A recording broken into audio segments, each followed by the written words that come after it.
여러분, 우리가 알고 있는 것처럼 바울은 원래 선교의 영역을 본인이 살았던 그 고향 다소라고 하는 곳이 있는데요. 다소의 그 부근인 바로 지금의 튀르키예라는 땅, 이 소아시아의 국한에서 복음을 전하려고 했습니다. 왜냐하면 그것이 그가 자라온 문화이고 또 익숙하고 또 거기 정치, 문화 모든 부분들이 본인에게 이렇게 잘 맞았습니다. 그러나 하나님이 그 길을 막으시고 바닷길로는 그렇게 멀지 않지만 마게도냐로 가게 합니다. 이게 얼마나 큰 차이냐면 단순하게 거리의 문제가 아니라 문화가 다릅니다. 물론 나중에 붙인 이름이지만 동양에서 서양과 이 지역의 문제가 아니라 다른 문화권, 전혀 다른 세계로 넘어가게 된 겁니다.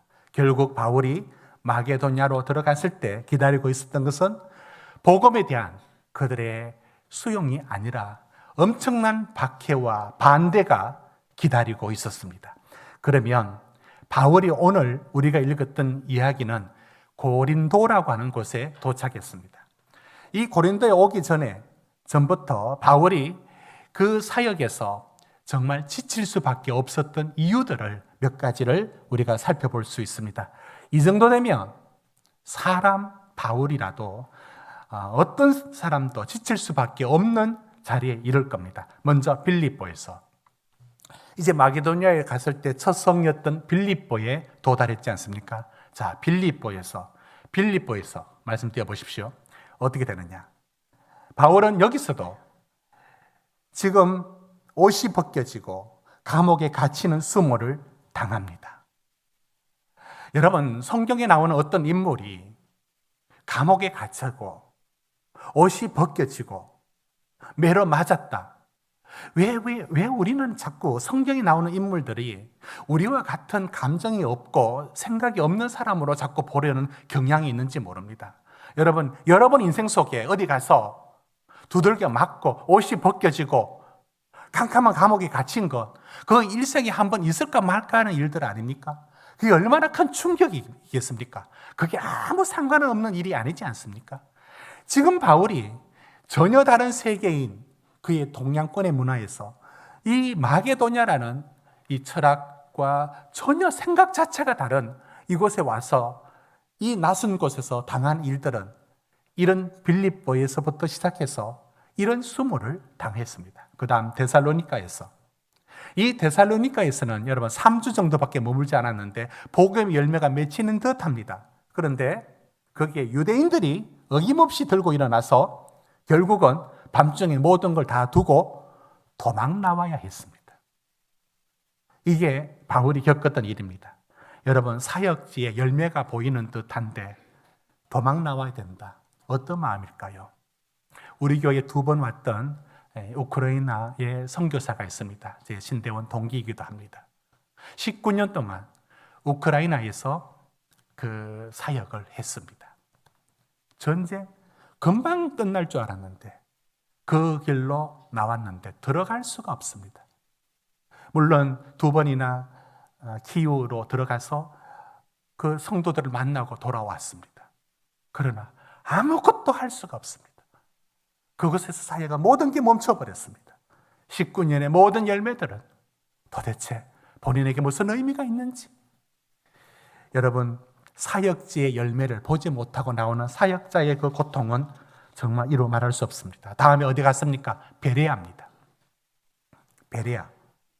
베레아 갔을 때 사람들이 복음에 대하여 진지하게 받아들이면서 그들이 뭔가 되는가 싶었습니다. 그러나 여기도 어김없이 데살로니가에 있었던 유대인들이 쫓아와서 방해를 합니다. 다음은 어디 갔습니까? 우리가 전에 읽었던 아덴, 곧 아테네, 그 유명한 철학의 도시 아테네에 갔습니다. 거기서 말씀을 전했습니다. 열매가 없었어요. 그들에게 돌아온 것은 비웃음과 조롱이었습니다.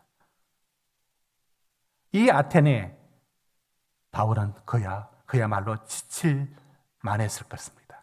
그런 탈진한 상태에 있어서 바울이 도착한 곳이 어디냐면 오늘 읽었던 바로 고린도에 도착한 겁니다. 여러분, 이 고린도에 도착했을 때는 바울은 기가 막히지 않는 현실을 봅니다. 고린도는 여러분 거기 아폴로니아 신전과 아프로디테라는 신전이 있었는데요. 여사제가 1000명이 거기 있었습니다. 말이 여사제인데 그게 뭐냐면 거의 창녀입니다. 그것이 도시로 흘러나와서 얼마나 엄난한 문화를 만들었는지 그 말이 고린도인이라는 말은 엄난하다는 말과 동의어가 될 정도로 역사가 되는 그 고린도의 타락을 말해줍니다. 바울은 지칠 만큼 지쳤고 그는 거의 우울증에 가까운 삶이 되었습니다. 그런데 마주하는 고린도에서 이 복음을 어떻게 전할까 생각해 보니까 정말 아무런 자신이 없었습니다. 이런 그의 바울의 경험을 3년이 지난 후에 에베소에서 고린도로 편지를 보낼 때 지금입니다. 지금 우리가 읽었던 이 고린도의 상황을 3년 지나서 보낸 편지에 이렇게 회상합니다. 고린도전서 2장입니다. 보십시오. 그가 어떤 상황이었는지 여러분 바울의 이 말이 어떤 말인지 한번 상상해 보십시오. 우리 같이 읽습니다. 시작. 내가 너희 가운데 거할 때 약하고 두려워하고 심히 떨었노라. 여기 너희 가운데가 고린도 교회를 향하여 하는 편지를 한 2, 3년 지난 후에 편지 보내면서 내 거기 있을 때 내가 너무 약했다. 내가 공포를 느꼈다. 그게 내 신체적으로도 와서 몸이 덜덜 떨렸대요. 여러분 거의 우울증, 거의 공황장애에 가깝지 않습니까? 이런 병명을 붙이지 않아도 얼마나 그가 힘들었는지를 보여줍니다. 이게 바울이 오늘 마주하고 있는 삶의 자리입니다. 여러분 저는 오늘 여기서 이 바울이 이곳에서 혼자 이곳에서 이런 어려움을 겪고 있을 때에 하나님이 그를 어떻게 위로하시고 그를 다시 새롭게 세우셨는지를 오늘 말씀 속에서 3가지를 찾고자 합니다. 여러분 혹시 이 말씀 읽을 때 이렇게 이 은혜의 통로를 이 돌로 막지 않길 바랍니다. 이렇게 그래 바울은 하나님의 일에 그렇게 힘쓰다가 이런 고난을 당했으니까 하나님 위로하시겠지. 지금 나는 그건 아니잖아. 내가 주의 일에 그렇게 힘들어하는 것 아니지 않느냐. 여러분 전혀 다르죠. 전혀 다릅니다. 그러나 하나님의 위로의 원리에는 다를 바가 없고 여러분 우리가 누리는 현대인의 삶이란 건 더 여러분 기술과 기기가 발달하면 더 편해져야 되지 않습니까? 울리 백이라는 독일의 사회학자가 우리 사회를 진단하기를 그렇지 않답니다. 여러분 생각해 보십시오. 세탁기가 빨래를 다 해주고 건조기가 다 말려주고 아무리 이렇게 편해지면 스마트폰으로 참 많은 것을 할 수 있고 더 편해져야 되지 않습니까? 그런데 그렇지 않답니다. 기기가 발달할수록 더 좋아질수록 그로 인하여 우리 삶에 더 많은 게 요구되고 더 많이 조급해지고 더 많이 요구가 많아집니다. 평안은 더 없어진답니다. 아니 그 학자의 말이 아니더라도 실제 여러분 왜 세상은 좋아지는데 그 좋아지는 세상이 우리에게 편안을 주는 건 아닙니다. 그의 현대인들의 생활은요. 여러분 한국은 지금 심각한 정신적 위기에 놓여져 있습니다. 여러분 살살률이 1이라는 얘기를 무심히 넘어가면 안 됩니다. 여러분 우리 교회 소방관으로 일하시는 우리 집사님이 용산에 근무하실 때 그 소방소에 제가 신방 가서 같이 말씀을 나눴습니다. 일주일에 꼭 한 번씩 자살건으로 방문해가지고 이 일을 처리하는 게 일상이 되었습니다. 우리는 나아졌다고 하는데 우리는 관계 때문에 힘들어하고 우리는 그냥 피로합니다. 그냥 힘듭니다. 우리 삶은 결코 편안하지가 않습니다. 이런 우리 삶에도 우리는 스스로 지치기도 하고 스스로 탈진합니다. 주의 일뿐만 아니라 우리 삶의 현대인 삶의 그 자체가 그렇습니다. 여러분, 그럼 오늘 주시는 말씀이 바울에게만 주는 말씀이 아니고 오늘을 살아내야 하는 성도들에게도 하나님은 오늘 우리를 어떤 식으로 위로하느냐에 대해서는 오늘 바울을 위로하시는 방식과 다르지 않다라고 봅니다.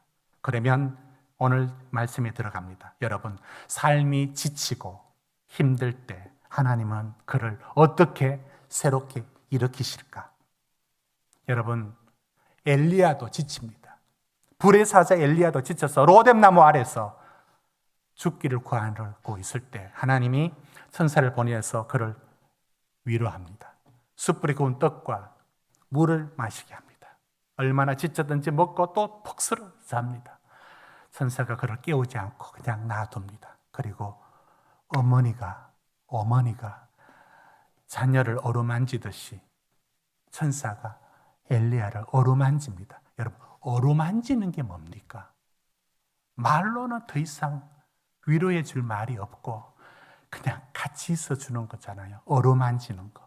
여러분, 하나님의 어루만짐이 오늘 바울에게 어떻게 임하느냐는 하나님이 어루만짐이 필요한 성도들을 하나님은 어떤 식으로 어루만지는가를 볼 수 있습니다. 첫 번째, 하나님은 어떻게 바울을 위로했는가? 첫 번째, 우리 같이 읽어봅시다. 시작.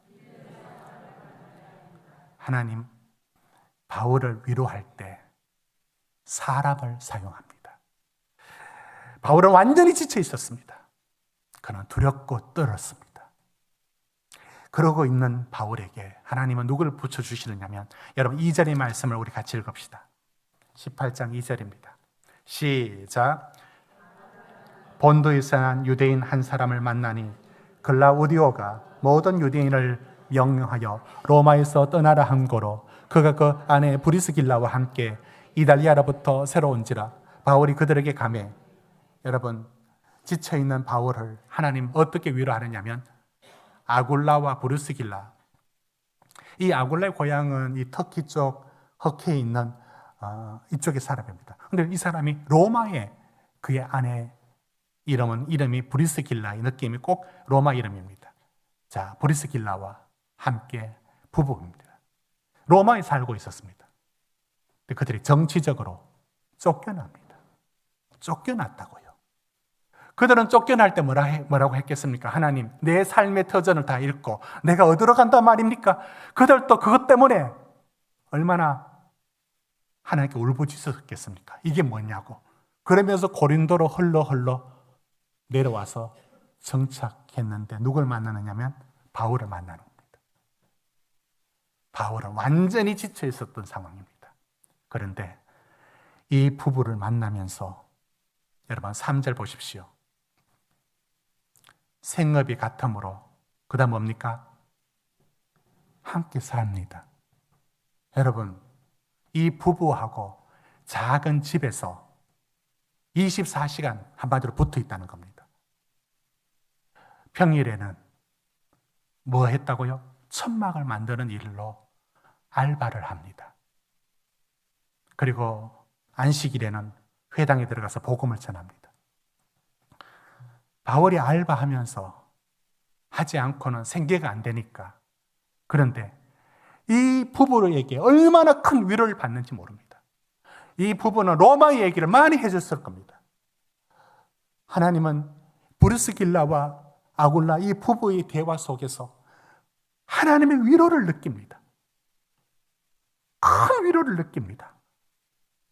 여러분, 두 사람 아굴라 브리스길라는 쫓겨오듯이 왔는데 왜 온지 몰랐어요. 그런데 바울을 만납니다. 이 두 분도 내가 온 게 이 사람 위로하려고 왔구나를 나중에 알게 됐을 겁니다. 여러분, 얼마나 큰 위로가 됐으면 로마서 16장에 와서 그를 회상하면서 나중에 이 부부를 향하여 이렇게 말합니다. 로마서 말씀 보십시오. 동역자인데 브리스가와 아굴라, 그들은 내 목숨을 위하여 자기들의 목까지도 내놓았다. 여러분, 이 부부가 이와 같이 바울에게 힘이 되고 능력이 되어서 바울은 그 자리에서 일어나게 되는 겁니다. 여러분, 하나님이 우리를 세워나갈 때 어떻게 세워가느냐면 사람 통하여 세워갑니다. 여러분, 교회에서는 우리 모두에게 여러 티오가 있어요. 어떤 티오가 있느냐면 힘들게 하고 실망케 하고 낙심케 하는 역할을 맡은 티오가 있어요. 어느 교회나 여러분은 그 티오에 들지 말아야 합니다. 그러나 많은 이들이 내게 주신 위로자가 있어요.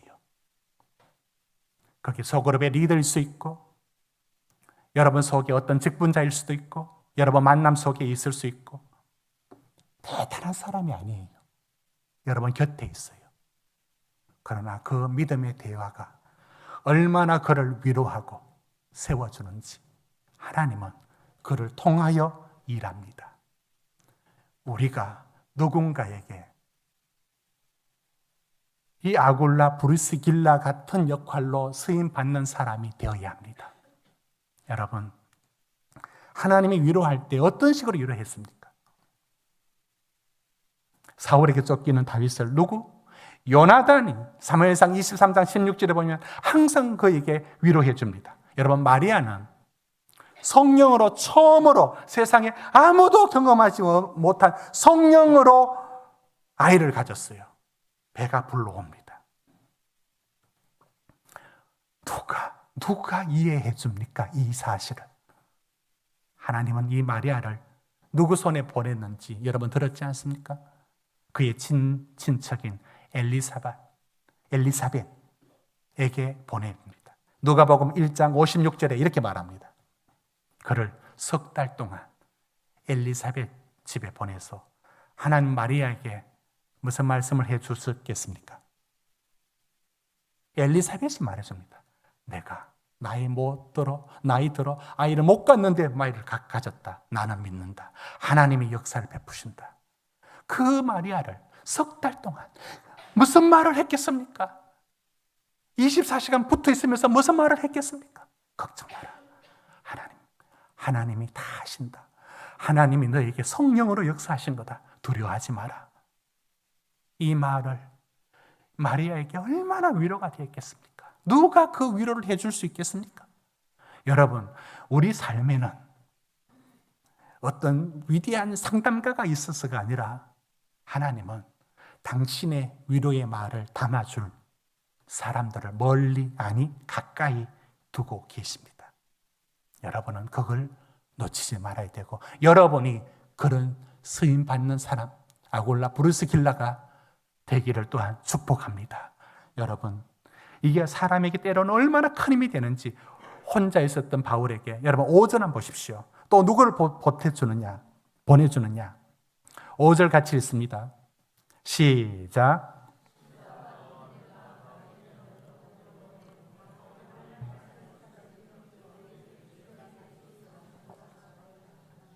여러분, 실라와 데모데가 그 마게도냐 지역의 교회에 남아서 일하고 있다가 하나님 다시 보내줍니다. 바울이 얼마나 큰 힘이 되었는지 말씀에 다시 붙잡혀서 힘을 얻었다라고 5절에 말씀하고 있습니다. 사랑하는 성도 여러분, 하나님이 우리를 위로할 때 믿음의 사람의 분을 통하여 일하십니다. 그게 여러분이 되면 좋겠습니다. 그리고 여러분이 위로를 필요로 하는 그 자리에 결코 멀리 있지 않는 하나님의 사람의 목소리, 믿음의 말을 할 수 있는 사람, 힘 빼는 소리 하는 사람은 입에 달고 삽니다. 그런 사람이 아니라 그 자체가 힘이 되고 그냥 보기만 해도 능력이 되는 하나님의 위로의 사람이 되어야 하나님은 그를 약한 이들을 이렇게 세우실 때 언제나 위대한 상담가를 불러서 우리에게 붙여주지 않습니다. 우리 곁에 하나님의 사람, 믿음의 언어를 가진 사람의 그 한 부분을 통하여 위로와 능력으로 우리를 세워가신다는 것을 잊지 말아야 합니다. 둘째, 하나님은 바울을 어떻게 다시 일으켜 세웠을까요? 같이 읽어볼까요? 시작. 여러분, 바울이 10절에 보면은 누가 괴롭혔냐면 유대인들이 항상 바울을 위협하는 외적인 위협 요인 첫 번째가 유대인입니다. 가는 데마다 위협하고 가는 데마다 방해하고 박해하고 심지어 죽이려고 듭니다. 그러면 하나님이 바울을 죽도록 놔두셔서는 안 되지 않겠습니까? 어떻게 보호할까요? 여러분, 하나님이 보호하는 방법은 바울도 모릅니다. 바울도 의식하지 못했습니다. 누구 통하느냐? 여러분, 12절에 보시면 갈리오라는 사람이 나옵니다. 여러분, 갈리오의 얘기 12절 같이 읽어볼까요? 시작. 갈리오가 아가야 총독되었을 때 유대인이 일제히 일어나 바울을 대적하여 법정으로 데리고 갔어. 이게 뭐냐면 유대인들이 바울을 법정에 데려가서 이제 꼼짝달싹 못하게 그를 복음을 못 전하게 방해를 하는 겁니다. 로마의 지배 속에 있었기 때문에 파견된 이 아가야는 우리 충청도, 강원도처럼 큰 지역이고 그 아가야 지역 안에 고린도도 있고 아테네도 있고 그러합니다. 이 아가야 전체 지역에 총독으로 갈리오가 파견되어 온 겁니다. 역사 속에 보면 갈리오는 1, 2년 밖에 있지 짧은 기간만 이 지역을 다스립니다. 그런데 이 갈리오가 무슨 역할을 하느냐면 유대인들이 바울을 괴롭혀서 고발하지 않습니까? 그러면 그 로마법을 유대인들은 이용해가지고 이 바울을 제거하거나 꼼짝달싹 못하게 감옥에 쳐넣어두려고 하지 않습니까? 그런데 갈리오가 다른 총독하고 달라요. 여러분, 빌라도가 유대인들 때 힘을 의식해서 예수를 넘기는데 동조하지 않습니까? 누구 눈치 봅니까? 유대인들 눈치 본다고요. 그런데 갈리오는 눈치를 안 봐요. 갈리오가 누구냐면 굉장한 사람이에요. 여러분, 이 시대에 세네카라는 사람의 역사학자이고 철학자인 문학가인 사람이 있습니다. 세네카의 형이 이 갈리오입니다. 이 집안이 대단한 게 네로 황제의 멘토, 스승이 세네카입니다. 굉장한 집안이죠. 그러니까 유대인들 눈치 안 보고 대단한 그 자존심과 권력을 갖고 있는 분입니다. 그런데 바울을 돕자고 한 게 아니에요. 자기는 로마 법에 의해서 그냥 합리적으로 때로는 유대인들이 귀찮으니까 그냥 선을 다 그어버린 겁니다. 그래서 유대인들이 바울을 고발해 왔는데 안 먹혀요. 이게 판례가 되어가지고 이후에 유대인들이 바울을 괴롭히는 것과 기독교인들을 괴롭힐 때마다 이게 판례가 되어가지고 앞으로 유대인들이 괴롭히지 못하게 됩니다. 어떻게 하는가? 보십시오. 14절 보십시오. 바울이 입을 열고자 할 때 갈리오가 유대인들에게 무슨 말하는가 보십시오. 유대인들아, 만일 이것이 무슨 부정한 일이나 불량한 행동이었으면 내가 너희 말을 들어주는 것이 옳거니와 하면서 15절 이게 언어, 명칭, 법에 관한 것이라면 너희 스스로 처리하라. 나는 관여 안 한다 하면서 유대인들이 로마 법을 이용해가지고 바울을 괴롭히고자 하는 일들을 딱 차단시켜버립니다. 이게 판례가 됩니다. 이후에 나오는 모든 것들도 유대인들은 눈의 마음대로 바울을 해코지 못합니다. 손 못 댑니다. 여러분, 하나님이 바울을 지켜준 거라는 생각이 들지 않습니다. 아니, 그러니까 바울이 그걸 못 느낍니다. 그러나 하나님은 바울이 몰라도 그 아무 상관없는 갈리오가 바울을 해롭게 못하도록 여러분 10절 다시 보십시오. 너를 대적하여 해롭게 해코지할 놈들은 내가 다 막아놨다. 바울은 누가 그렇게 했는지 모릅니다. 그러나 갈리오는 자기 로마법에 의해서 했겠죠. 그러나 그것이 사실은 바울을 보호하는 보호막이었습니다. 여러분, 하나님이 이렇게 일하시는 거 아십니까? 여러분이 놓인 삶의 자리에 도대체 여기서 내가 어떻게 살아라고 여러분 저는 그런 성도들의 얘기를 나누면서 그렇게 고민을 털어놓는 성도들을 얘기하면서 뭘 느끼느냐면, 그런데 성도님은 저 말하면서 본인이 갖고 있는 것을 왜 모를까? 그걸 전혀 의식하지 못합니다. 무슨 말씀이냐면,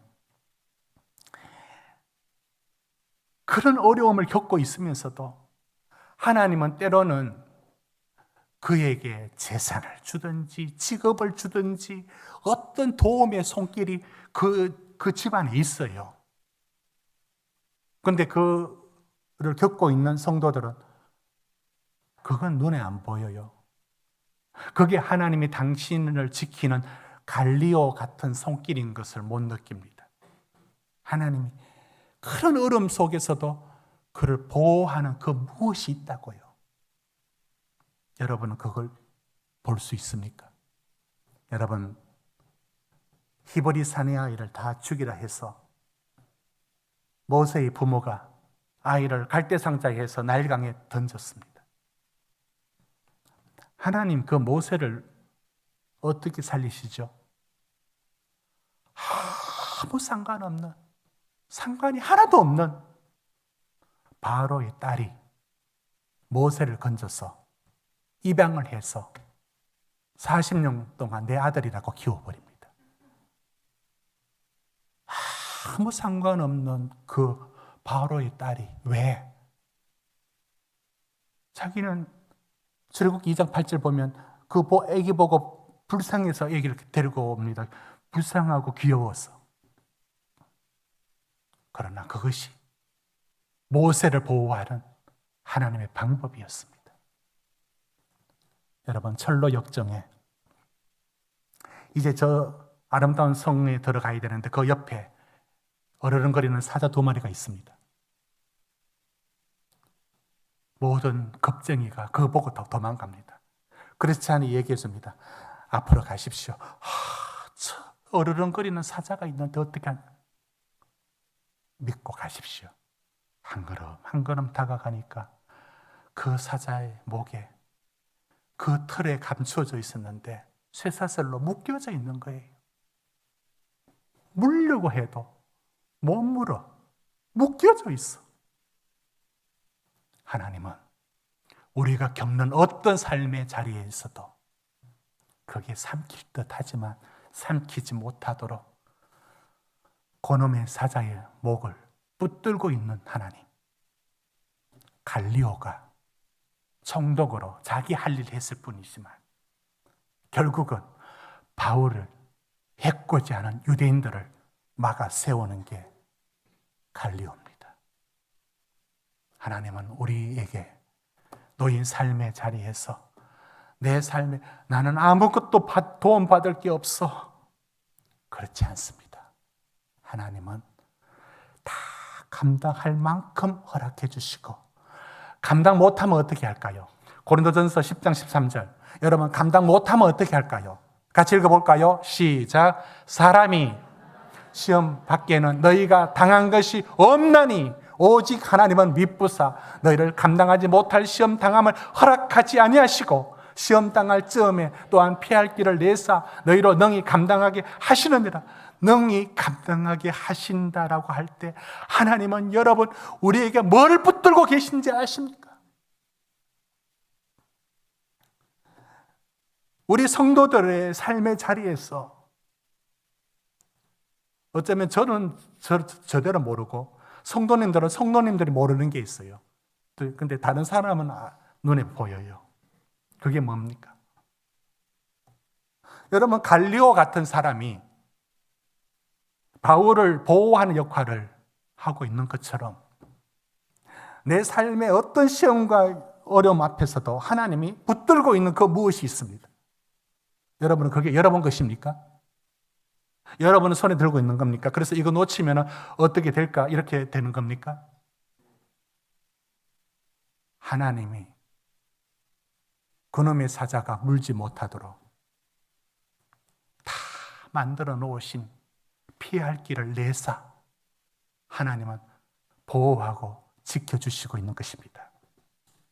마지막 여러분, 하나님이 바울을 어떻게 위로하시는가? 바울은 거의 공황장애에 가까운 몸이, 여러분 이게 상상이 됩니까?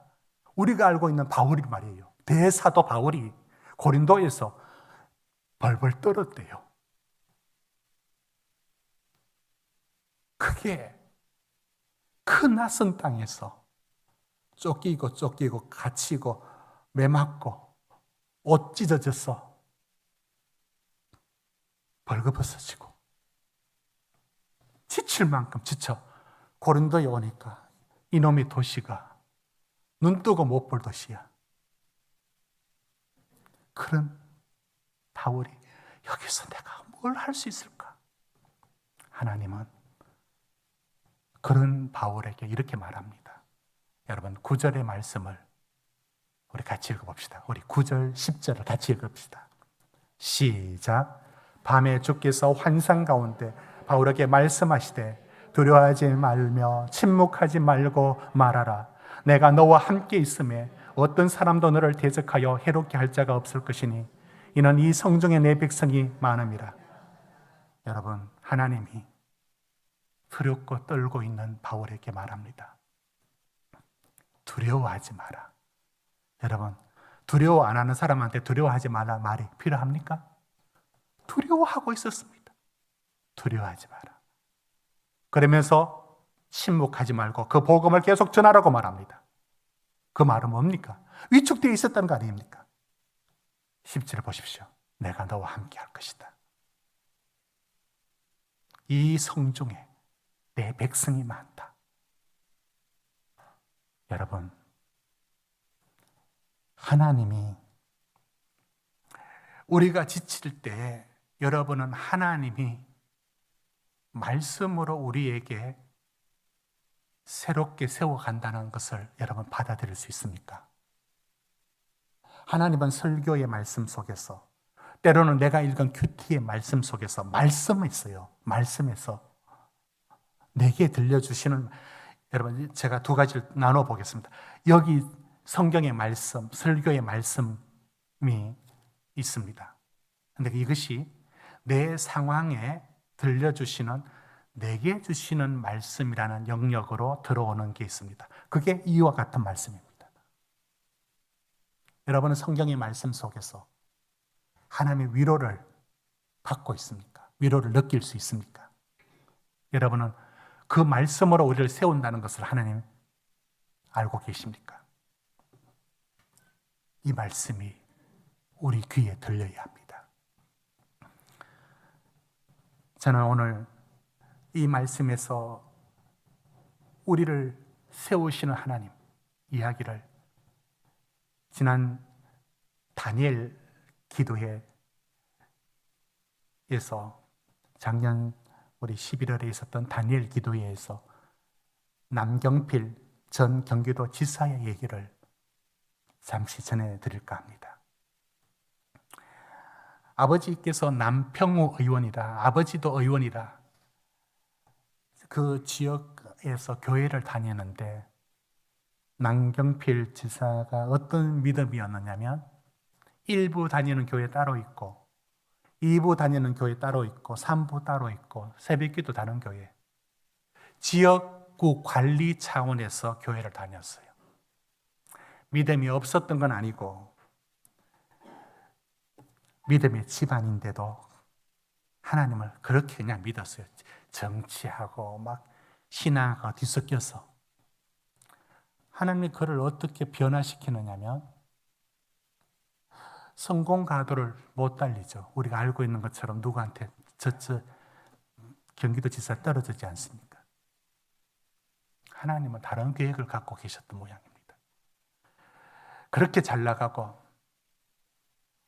그런 식으로 믿음 갖고 있었던 그분을 하나님이 어떻게 끼어 부수느냐면 아들 일로 끼어 붙습니다. 아들이 마약의 손을 댄 겁니다. 그 일로 안 해본 게 없어요. 데리고 다니면서 안 해본 게 없어요. 방법이 없는 거예요. 남경필 지사가 내가 정치 5선을 하면서 내가 못하는 게 뭐가 있나? 못하는 거 자기 자식 아무것도 못 해주는 거예요. 할 거 다 있지만 방법이 없어요. 이분에게 이런 체험이 있습니다. 그 교회에서 성지순례를 갑니다. 가면서 따라갔는데 그때 그 아들은 폐쇄병동에 갇혀 있었습니다. 근데 이제 성지순례하고 이제 갈릴리도 보고 이제 요르단으로 이제 가려고 하는데 전화가 온 겁니다. 둘째 아들한테. 형이 마약에 또 손을 댔다. 아니, 그 갇혀 있는데 어떻게 나와서 마약에 손을 대? 그 병원에서 수두가 돌아가지고 다 내보내게 됐답니다. 내보냈으니까 집에 부모 없는데 와가지고 또 마약에 손을 댄 겁니다. 그러면 바로 신고해라. 그러면서 거기서 울부짖습니다. 하나님, 나는 왜 아무것도 안 되느냐고. 내가 믿음 다시 가져보자고 성지순례까지 왔는데 여기서 이런 소식 듣고 내가 먼저 돌아가면 이게 뭐냐고. 막 울부짖으면서 그 아들 때문에 무너집니다. 그때 하나님의 음성이 들립니다. 그건 네가 할 수 있는 일이 아니다. 네가 할 수 있는 일이 아니다. 그 말 듣고 신비한 체험을 합니다. 다 내려놓습니다. 내 힘으로 하려 했던 거 다 내려놓습니다. 지금 마약 퇴치 운동에 앞장서고 있습니다. 얼마 전 아들이 출소해서 사진 보여주십시오. 출소해서 포옹하는 장면이 며칠 전에 뉴스에 나왔습니다. 아들이 또 어떻게 될지 모를 일입니다. 그런데 하나님이 그를 어떻게 바꿔갔느냐면 자기가 할 수 있는 건 아무것도 없다는 거예요. 하나님 내려놔라는 거예요. 그 음성을 듣고 자기 삶을 내려놓습니다. 하나님, 이제 하나님 하십시오. 내가 그 일에 내 삶을 드리겠습니다 하면서 마약 퇴치 운동을 저 아들 나오면 하겠다고 하고 있었고, 저 아들하고 같이 하겠다고, 저 아들의 재활을 도우면서 하겠다고. 전에는 계속 아들한테 화내고 죽일 놈 살릴 놈 해도 안 바뀌던 아들을 하나님이 들려주신 음성 하나에 갑자기 평안이 찾아온 거예요. 네가 할 수 없다는 거예요. 그 일은 내가 하겠다는 겁니다. 여러분, 하나님은 우리에게 참 다양한 방법으로 우리 삶에 내가 내 힘으로 감당 못하는 일을 하나씩은 주십니다. 그게 종류가 너무 많아서 어떻게 그게 여러분 어떤 거 얻어 걸렸습니까? 내 힘으로 감당 못하는 그 어떤 한 가지를 다 주시는데 여러분한테 돌아온 게 뭡니까? 여러분 어떤 거 갖고 계십니까? 그게 없습니까? 그런 게 있습니다. 그건 말하기도 싫고 말해도 들을 사람도 없고 여러분만 알고 있죠. 자기 자신은 알고 있습니다. 여러분, 왜 내가 내 힘으로 감당 못하는 한 지점을 왜 우리 인생에 주십니까? 그게 하나님이 그 자리에 섰을 때만이 들려주시는 하나님의 음성이 있습니다. 네 힘으로 못한다. 네 힘으로 못한다라는 그거 여러분 한 서너 번 얘기하면 될 것 같죠? 아니요. 골백 번 더 말하게 만듭니다. 하나님 알았습니다. 이제 내가 철이 들었으니까 이제 문제 다 해결해 주시고 은혜롭게 해 주십시오. 하나님 안 들어주십니다. 한 골천 번을 하나님 알았다니까요.